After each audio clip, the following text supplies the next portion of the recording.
Hello my dear students, good morning all of you. नमस्ते बेटियों, हमेशा खुश रहिए, मुस्कुराते रहिए, खूब पढ़िए लिखिए और तरक्की कीजिए और अपनी माँ बाप का, अपनी यूनिवर्सिटी का और देश का नाम रोशन कीजिए। Myself JBN Pushpendra Bhardwaj, assistant professor, department of education, Jyoti Vidyapeeth women's university Jaipur. Today we will discuss on collective bargaining.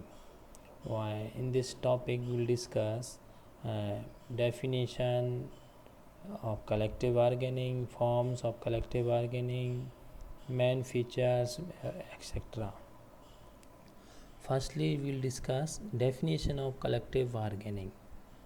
First is industrial disputes between the employee and employer can also be settled via discussion and negotiation between these two parties in order to arrive at a decision. देखो, normally अपन मैं briefly अगर आपको इसका definition समझाऊँ, collective bargaining का meaning समझाऊँ। Collective means होता है सामूहिक, समूह के रूप में। जब कोई ग्रुप में दो ग्रुप्स होते हैं अलग अलग इसमें, तो ग्रुप में जब कुछ उनके बार्गेनिंग में मोल भाव किया जाता है, कुछ भी बात की जाती है, आपस में डिस्कस किया जाता है, तो उसे अपन कलेक्टिव बार्गेनिंग कहते हैं। अब कलेक्टिव बार्गेनिंग क्या है? इंडस्ट्रियल रिलेटेड चीज़ें हैं, जिसमें क्या होता है, वेतन हुआ, कोई वर्क कंडीशंस है, सैलरी है, इनके ऊपर डिस्कस कहता है कि हम अगर आपकी कंपनी में काम करेंगे तो हमें ये फैसिलिटी चाहिए, अगर आपकी कंपनी में काम करेंगे तो हमें इतना वेतन मिलना चाहिए। ऐसे इतनी सारी चीज़ें डिस्कस होती है। तो जो डिस्प्यूट्स होते हैं उनके एम्प्लॉयर और एम्प्लॉय के बीच में, तो उनको सेटल करने के लिए उनके बीच में डिस्कशन होता है, वो नेगोशिएशन होता है दो पार्टीज़ के बीच में, तो अपन उसे और डिसीजन लेते हैं, तो उसे कलेक्टिव बार्गेनिंग कहते हैं। This is also commonly known as collective bargaining as both the parties eventually agree to follow a decision that they arrive at after a lot of negotiation and discussion, according to which collective bargaining is concerned with the relations between union reporting employees and employer. तो collective bargaining क्या है? Relations है, union है उनके employees की और employers की, तो उसके बीच में जो आपस में जो रिलेशन है वो बीच ने कहा है कि वो कलेक्टिव बार्गेनिंग है। It involves the process of union organisation of employees, negotiation, administration, and interpretation of collective agreements concerning wage hours of work and other conditions of employee arguing in concerted economic actions dispute settlement procedures. According to Filippo, collective bargaining is a process in which the representatives of a labor organization and the representative of business organization meet and attempt to negotiate a contract or agreement which specifies the nature of employees and employee union relationship. तो Flippo के according क्या एक process है ये बात collective bargaining. Representatives होते हैं एक लेबर ऑर्गेनाइजेशन के और बिजनेस ऑर्गेनाइजेशन के रिप्रेजेंटेटिव के बीच में क्या है, एक प्रोसेस है नेगोशिएट करने की, एक और उनके नेगोशिएट करके एग्रीमेंट बनाने की, कॉन्ट्रैक्ट करने की एक प्रोसेस है, जिसमें एम्प्लॉय और एम्प्लॉयर के यूनियन रिलेशनशिप देखी जाती है।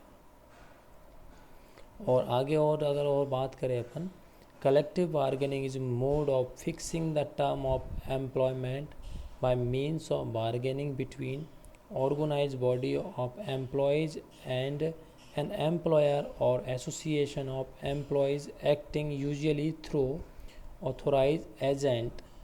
The essence of collective bargaining is bargaining between interested parties and not from outside parties.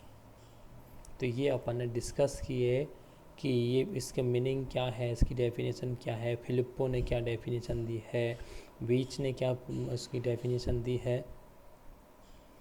अब देखिए अपन, according to an ILO manual in 1960 the collective bargaining is defined as International Labour Organisation ILO है, उसके manual के according जो collective bargaining है उसकी definition क्या है देखते हैं अपन आज। Negotiation about working condition and terms of employment between an employer, A group of employees और more employers organization on the other, which with a view of reaching an agreement। तो जो वर्किंग कंडीशंस है उनके ऊपर negotiation होता है employment के बीच में, कंडीशंस और टर्म्स होती है वो एम्प्लॉयमेंट की। तो वो इनके बीच में जो नेगोशिएशन होता है एम्प्लॉयर के बीच में और एम्प्लॉय के बीच में, या एक से ज़्यादा एम्प्लॉयर्स और एम्प्लॉयज़ के बीच में कोई भी ऑर्गेनाइजेशन में, तो उसे वो जब किसी एक एग्रीमेंट पर पहुंचते हैं तो उसे ILO ने कलेक्टिव बार्गेनिंग कहा है। It is also asserted that the term of agreement serve as a code defining the rights and obligations of each party in their employment relations with one another. It fixes large number of details conditions of employees and during its validity none of the matters it deals with internal circumstances with give grounds for a dispute counseling and individual workers। तो सारे जितनी अपन उसकी बात करें तो जितने भी हैं, जैसे कि इतनी डेफिनेशंस अपन ने इसमें डिस्कस की, तो सीधी सी बात है कि इसमें क्या क्या शामिल होता है, क्या शामिल नहीं होता। मैं बात करता हूँ उसकी। देखो, सबसे पहले मैं बात करता हूँ कि कलेक्टिव बार्गेनिंग। मैं वापस से समझा रहा हूँ, वापस से दोबारा रिपीट कर रहा हूँ, देखिएगा। कलेक्टिव बार्गेनिंग मतलब कोई एक ग्रुप होगा, उस ग्रुप में लोग आपस में डिस्कस करेंगे चीज़ें, अपने बार्गेनिंग होगी। बार्गेनिंग का मतलब आप बहुत अच्छे से समझते हो, हम मार्केट में जाते हैं कोई चीज़ तो बार्गेनिंग करते हैं उससे अपन की, नहीं भैया इतने की दे दो, नहीं भैया इतने रुपए की ये चीज़ दे दो, हमें इतने रुपए की ये चीज़ चाहिए, नहीं इतना नहीं भैया ये तो बहुत महंगा है, थोड़ा सस्ता कर लीजिए और थोड़ा सस्ता कर लीजिए। इस तरीके से बातें होती है अपने। तो इन सभी चीज़ों में कॉमन चीज़ क्या है? बार्गेनिंग करना। और अपन जैसे कि कस्टमर के बीच में और उसको बेचने वाले के बीच में दो डिस्कस हो रहा था अभी, तो बार्गेनिंग। लेकिन कलेक्टिव बार्गेनिंग का यहाँ एक इंडस्ट्रियल टर्म है ये। तो इस इंडस्ट्रियल टर्म में क्या होता है कि कलेक्टिव होगा, सामूहिक चीज़ें होंगी, जैसे ट्रेड यूनियंस हो गए और एम्प्लॉयर्स हो गए, या फिर एम्प्लॉई और एम्प्लॉय, यूनियन नहीं है तो एम्प्लॉय बन जाएगी, और जो एम्प्लॉयज़ है वो एक साथ हो जाएंगे और एम्प्लॉय एक साइड हो जाएंगे। तो ऑर्गेनाइजेशन में काम करने के लिए, कोई भी काम करने के लिए, कि नहीं हमें ये इस काम को करने के लिए हमें इतनी सैलरी चाहिएगी और इसके साथ सैलरी के साथ में हमें ये फैसिलिटी चाहिएंगी। तो ये सारी चीज़ें जब डिसाइड होंगी, नहीं फिर जो एम्प्लॉयर है काम कर देने वाला, तो वो कहेगा नहीं नहीं ये तो ज़्यादा है, नहीं आप इतने पे डन कीजिए, इतनी सैलरी है और ये फैसिलिटी में से आपको मैं ये कम करके बोला इतनी फैसिलिटी प्रोवाइड करवा सकूँगा।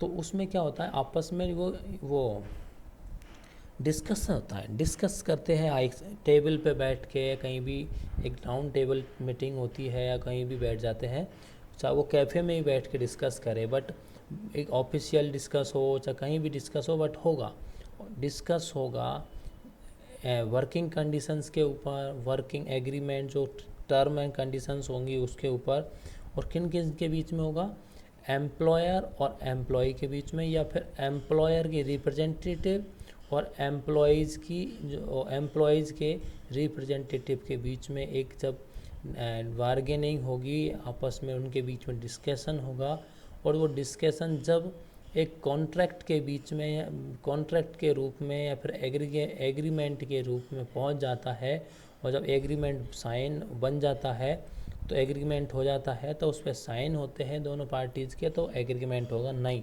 इस काम इन टर्म टू कंडीशंस पे हम काम करेंगे, वो बोल हमें इस टर्म कंडीशन पे काम दूंगा, तो ये हो गई। अगर वो उस टर्म कंडीशंस को फॉलो नहीं करते हैं तो वो उसको निकाल सकता है, या फिर वो एम्प्लॉयर निकाल सकता है। और एम्प्लॉय के अगर वो उसके अकॉर्डिंग एम्प्लॉयर उनको सैलरी वगैरह ना दे तो वो उस पर केस वगैरह कर सकते हैं, इससे कॉन्फ्लिक्ट होते हैं फिर आपस में। तो ये मीनिंग बताया मैंने आपको।